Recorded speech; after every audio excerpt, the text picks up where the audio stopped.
Everyone, welcome back to my channel. কিছুদিন আগেই মা আর বোন এসেছিল আমাদের বাড়িতে ঘুরতে। এই আসানসোলের আশেপাশে ঘুরতে যাওয়ার জায়গা বলতে কিন্তু কল্যাণেশ্বরী মন্দির আর এই মাইথন ড্যাম একদমই পাশাপাশি। তবে লাস্টবার মারা যখন এসেছিল তখন গাম্বু গিয়ে কল্যাণেশ্বরী মন্দিরটা ঘুরিয়ে এনেছিল, তাই এবারে আর আমরা ওখানে যাইনি, আমরা গিয়েছিলাম মাইথন। মাইথন কিন্তু খুব ফেমাস একটা পিকনিক স্পটও। অনেক দূর দূর থেকে লোকজন আসে এখানে পিকনিক করার জন্য, আর লোকাল লোকজন তো থাকেই। এই মাইথন ড্যামের মেন অ্যাট্রাকশন বলতে পারো এখানে বোটিং করাটা। এখানে স্পিড বোট আছে আর আছে এই সুন্দর সাজানো নৌকোগুলো। আমরা 5 জন ছিলাম, তাই আমাদের জন্য বুক করেছিলাম একটা নৌকো। এই নৌকোর ম্যাক্সিমাম ক্যাপাসিটি হচ্ছে 6 জন, আর স্পিড বোটে 6 জনের বেশি লোক ধরে, বা ওখানে তোমরা শেয়ারেও চাইলে যেতে পারো। নৌকোতে কিন্তু তোমরা 2 জন থাকো আর 4 জন গোটা নৌকোটাই তোমাদেরকে বুক করতে হবে, বা তোমরা যদি কারোর সাথে কথা বলে একসাথে শেয়ারে যেতে চাও সেটা আলাদা ব্যাপার। এখানে ছোট বড় মিলিয়ে অনেকগুলো আইল্যান্ডের মতো আছে, তো টাকাটা ডিসাইড হয় যে তোমরা কটা স্পট ঘুরবে তার ওপর। নৌকোটা যেহেতু খুব ধীরে ধীরে যায়, তাই খুব সুন্দরভাবে ভিউটা এনজয় করতে পারবে, চাইলে জলটা ছুঁতে পারবে।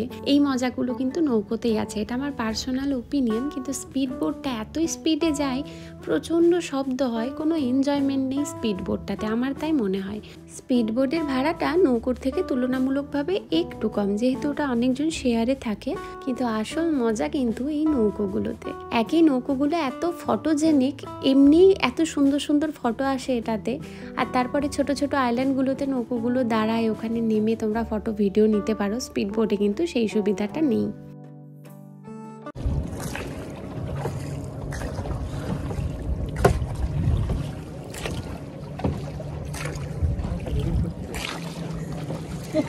ঠাকুরের মতো বসে আছে, দেখ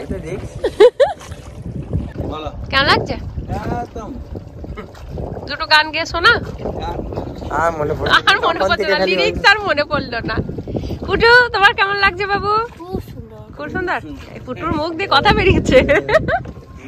আমার কেমন লাগছে? খুব ভালো। জয়, তোর কেমন লাগছে? খুব সুন্দর।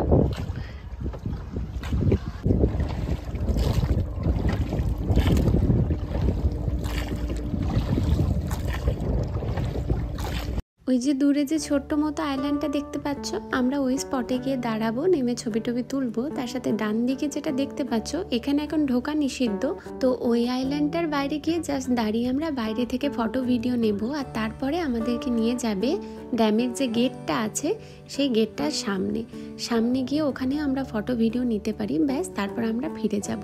তো এই 2-3টে স্পটের জন্য আমাদের পড়েছে 1300 টাকা। তো এই স্পট যতগুলো ঘুরবে তার উপরে ডিপেন্ড করবে টাকাটা। আরও দূরে কিছু স্পট আছে, তবে নৌকোটাই অনেকটা সময় লেগে যায়। তোমরা হাতে যদি অনেকটা সময় নিয়ে আসো তাহলে আরও কিছু স্পট ঘুরতে পারো। আমরা এরপরে যাব ড্যামের দিকটা একটু ঘুরতে, আর তারপরে আমরা যাব লাঞ্চে, তাই আমরা এইটুকুই ঘুরেছিলাম, আর তাতেও কিন্তু অনেকটা সময় লেগে গেছিলো। তবে যতগুলোই স্পট যাও ভিউ মোটামুটি একই, তাই একটা স্পটে দাঁড়ালেও তোমরা সেই আনন্দটাই উপভোগ করতে পারবে। প্রথম যে ছোট্ট আইল্যান্ডটা দূর থেকে দেখতে পাচ্ছিলে, এখন আমরা ওইখানে এসে দাঁড়িয়েছি। এখানে দেখো পাশাপাশি 2টো নৌকো আছে। আমরা যে নৌকোটায় এসেছি সেটা বেশ সুন্দর কিন্তু ডেকোরেট করা।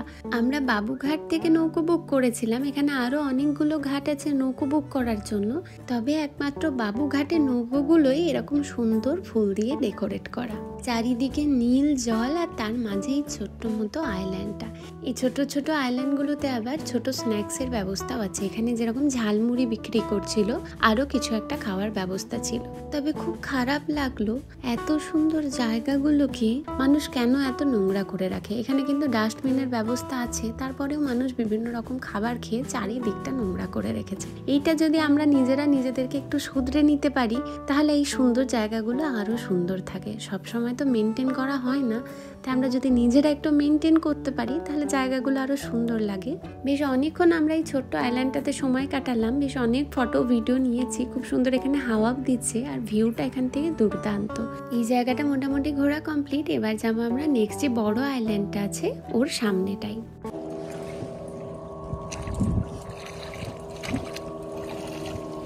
মধ্যে তোমার 6টা ঝাড়খণ্ডে আছে, 6টা বাংলা মানে বোর্ডারে আছে।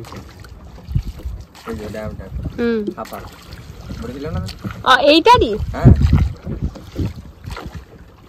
6টা গেট আছে ঝাড়খণ্ডের দিকে, ওইদিকে হ্যাঁ 1 2 3 4 5 6 আছে কটা? 12টা। এখানে 12টা আছে, আমি দেখতে পাচ্ছি না সবগুলো নাকি? সামনে গেলে গুনতে 6 7 8 9 10, আমি 10টা গুনতে পারছি। এইখান থেকে গোনাই গাছগুলো আছে না, মানে সাইড গুলো ফেলে বীজ করে দেওয়া যায় বল।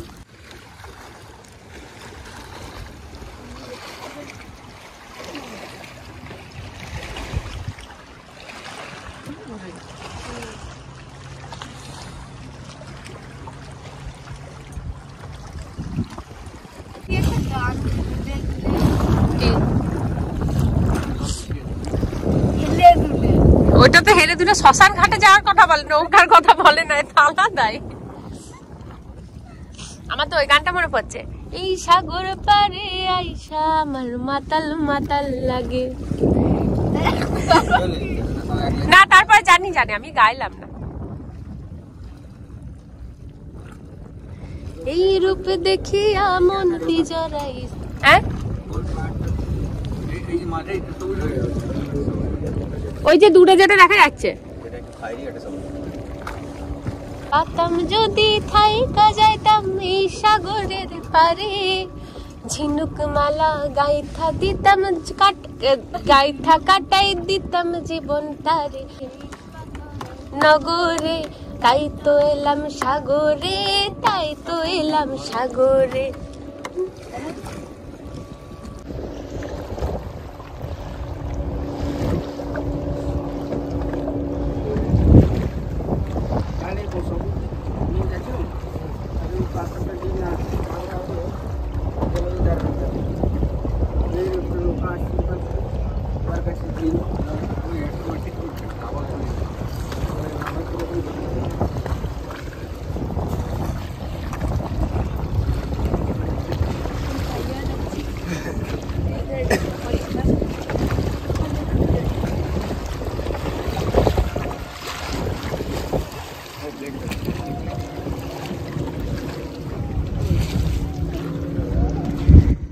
ওই যে দূরে দেখা যাচ্ছে ছোট্ট মতো আইল্যান্ডটা, ওখানে আমরা নেমেছিলাম। আর এই যে একটু বড়টা, এইটার সামনে গিয়ে আমরা দাঁড়িয়েছিলাম।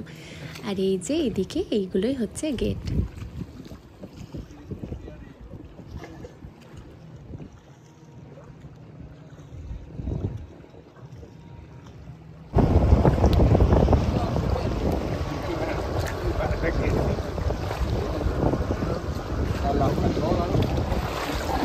বাবারে এখানে ঢেউটা কি বেশি।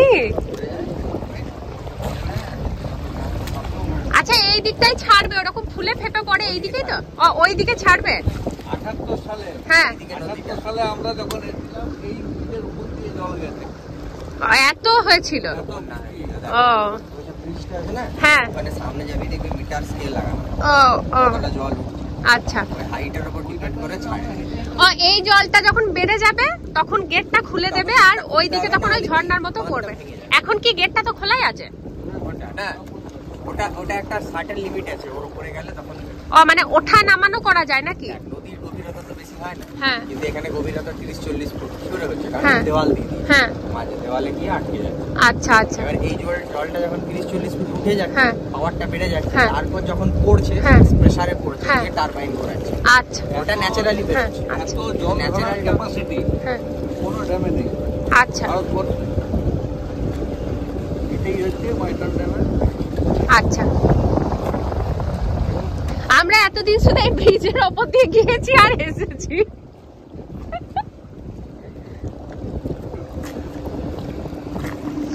এই হচ্ছে গেট গুলো।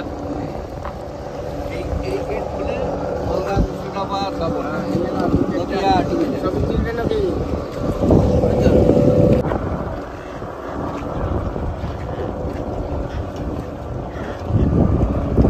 জায়গাটা আজকে খুব রিফ্রেশিং, মনটা এক মুহূর্তে যেন ভালো হয়ে গেল, মন শরীর সব ভালো হয়ে গেল।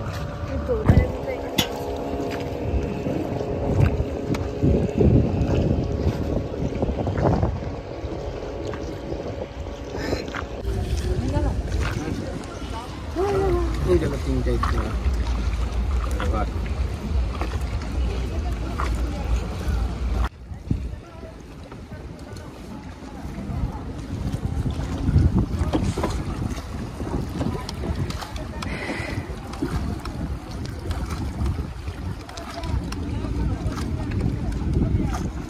না, ঘুরে খুব আনন্দ পেলাম।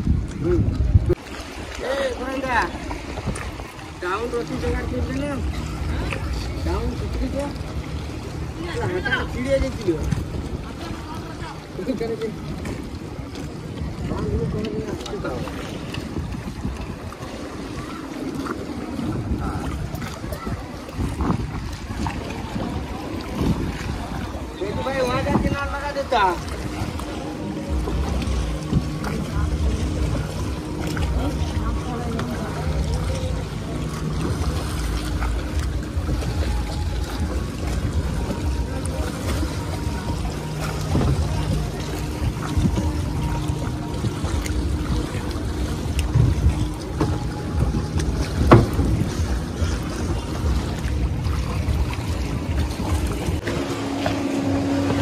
হ্যাঁ, খুব ভালো হয়েছে। ঠিক আছে, আসবে আবার? হ্যাঁ, আসবো। আর পরে যদি ছবি তুলতে আসবো তখন। ঠিক না, ভালো লেগেছে, খুব এনজয় করেছি। চলো।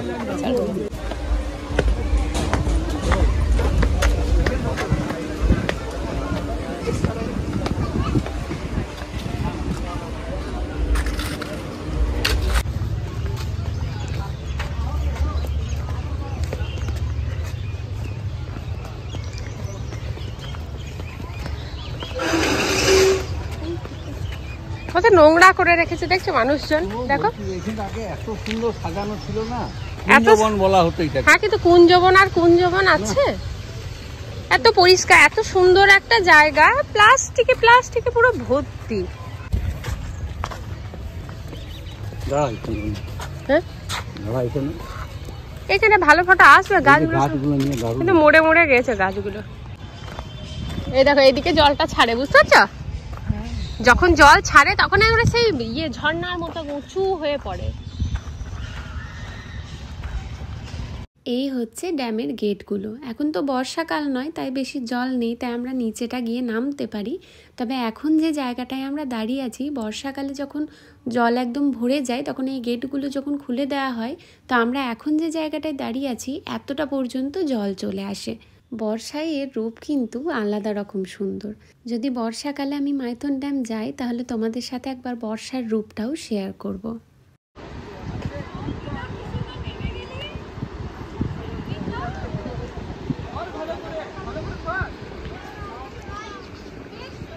আরে আচ্ছা, তোরা এইদিকে এলি তো, ওই দিকটায় চলে যাবি, ওখান থেকে দেখতে পাবি জল ছাড়বে। ওই দিকটা থেকে জল ছাড়বে।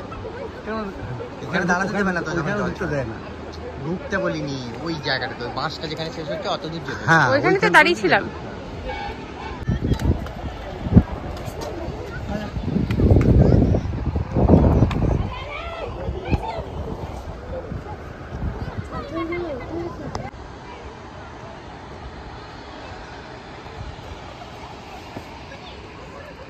আমি, জয় আর বোন বেশ কিছুটা নেমেছিলাম, তবে পুরোটা আর নেমে যায়নি, কারণ অনেকটা বেলা হয়ে গেছে। সবার খুব খিদে পেয়েছে, তাই এবার যাব লাঞ্চ করতে। পৌঁছে গেছি আমরা রেস্টুরেন্টে। আজকে আমরা এখানেই লাঞ্চটা সারবো। আমার মা কখনো আসলে রেস্টুরেন্টে যায়নি, তাই আমার খুব ইচ্ছে ছিল যে মাকে একবার রেস্টুরেন্টে নিয়ে যাব। আমরা এখানে প্রায়ই আসি, এখানকার খাবার মোটামুটি আমাদের বেশ ভালোই লাগে, তাই ভাবলাম একবার মাকেও এখানে খাবার খাওয়াবো। আর অনেকটা বেলাও হয়ে গেছিলো, আমাদের সবার খুব খিদে পেয়েছিল। আর কাছে ভিতের মধ্যে এই রেস্টুরেন্টটাই ছিল আমাদের চেনা ভালো খাবার, তাই চলে এসেছিলাম এইখানেই। খাবার অর্ডার মোটামুটি দেওয়া হয়ে গেছে, তবে এবার শুধু অপেক্ষা খাবারগুলো আসার। এখানকার চিকেন হট অ্যান্ড সাওয়ার স্যুপটা আমার জয়ের খুব পছন্দের, তাই একটা স্যুপ অর্ডার করেছিলাম সবাইকে টেস্ট করানোর জন্য। আর মেনু সিলেকশনের দায়িত্বটা সবাই আমাকেই দিয়েছিল, তাই এখানে যে যে খাবারগুলো আমার বেস্ট লাগে তো আমি সেইগুলোই অর্ডার করেছিলাম। স্যুপের পরে আমি স্টার্টারে অর্ডার করেছিলাম এখানকার চিকেন 65টা। ওই স্টার্টারটা পার্টিকুলারলি এখানে খুব ভালো বানায়। স্যুপ আর স্টার্টার দুটোই মা আর বোনের খুব পছন্দ হয়েছিল, আর ওদের জন্যই মেনলি এখানে যাওয়া, তাই ওদের ভালো লাগাতে আমারও খুব আনন্দ হয়েছিল। স্টার্টারের পরে চলে এসেছে এবার মেন কোর্স। মেন কোর্সে আমি অর্ডার করেছিলাম ফ্রাইড রাইস আর তার সাথে চিলি চিকেন। আমার বোন ঝালটা একটু কম খায়, তাই একটা নন স্পাইসি আর একটা বানাতে বলেছিলাম একটু স্পাইসি ভাবে। মেন কোর্সটাও সবার খুব পছন্দ হয়েছিল। আর এদিকে প্রায় 3টে সাড়ে 3টে বেজে গেছিল আমাদের রেস্টুরেন্ট পর্যন্ত পৌঁছতে, তাই খিদেটাও পেয়েছিল আমাদের খুব। তবে আমরা সবাই খুব এনজয় করেছি, খাবারগুলোও খুব এনজয় করে খেয়েছি আর ঘুরেছিও খুব এনজয় করে। তবে লাস্টের দিকে খিদেতে একটু বেশি বেশি খাওয়া হয়ে গেছিলো বলে মনে হচ্ছিল সবার, তাই সবার জন্য অর্ডার করা হয়েছিল একটা করে মশলা কোল্ড ড্রিঙ্ক। আর এই কোল্ড ড্রিঙ্ক খেয়ে মনে হলো প্রাণটা যেন ফিরে পেলাম। তবে তখন তো আমার ঠান্ডা লেগেছিল প্রচণ্ড, তবুও এই মশলা কোল্ড ড্রিঙ্কের লোভটা তখন আর সামলে উঠতে পারিনি। তবে এই ঘুরে ফিরে খাওয়া দাওয়া করে সবাই খুব আনন্দ পেয়েছে, আর সবাইকে আনন্দ দেখে আমিও খুব আনন্দ পেয়েছি। এর থেকে বড় পাওনা আর কি হতে পারে। লাঞ্চ আমাদের কমপ্লিট, এবার আমরা বাড়ির দিকে রওনা দেব। তবে তার আগে আর একটা ছোট্ট কাজ আছে। আমরা এখান থেকে যাব একবার ওই সেই পানের দোকানটা যেখান থেকে আমি মিষ্টি পান বানিয়ে নিয়ে যাই। ওই দোকানে পানটা খুব ভালো বানায়, আর আমাদের যেদিন রেজিস্ট্রি হয়েছিল আমাদের ফ্যামিলির সবাইকে ওই পানটা সেদিন খাওয়ানো হয়েছিল, কারণ এর উল্টো দিকেই হচ্ছে আবার রেজিস্ট্রি অফিসটা। এই যে পান তৈরি হচ্ছে, এবার পান নিয়ে বাড়ির দিকে রওনা দেব। ভিডিওটা কেমন লাগলো আমাকে অবশ্যই কমেন্ট করে জানিও, আর যদি ভালো লাগে তাহলে একটা লাইক করে দিও। দেখা হবে পরের ভিডিওতে। টাটা।